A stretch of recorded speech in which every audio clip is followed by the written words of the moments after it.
Fast न्यूजचे प्रायोजक गोकुळ।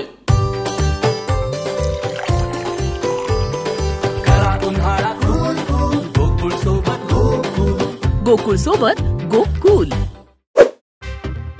अरुणाचल प्रदेश विधानसभेत पुन्हा भाजपचा झेंडा। मुख्यमंत्री पेमा खांडू सलग तिसऱ्यांदा सरकार स्थापन करण्यास तयार।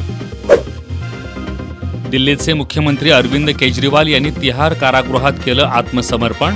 निवडणूक प्रचारासाठी सर्वोच्च न्यायालयाने दिला होता अंतरिम जामीन।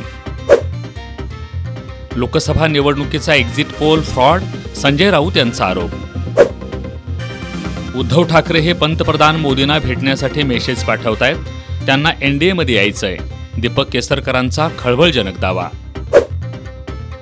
संजय राऊत ज्या शाळेत शिकले ती शाळा काँग्रेसने निर्माण केली आहे। काँग्रेस प्रदेशाध्यक्ष नाना पटोलेंचा खोचक टोला। फोडाफोडीचं राजकारण जनतेला अमान्य, एक्झिट पोलनंतर एकनाथ खडसेंचा भाजपला टोला। भर रस्त्यात मद्यधुंद अवस्थेत अभिनेत्री रवीना टंडन हिची महिलांना शिवीगाळ करत मारहाण। मुंबईतील वांद्रे परिसरातील घटना।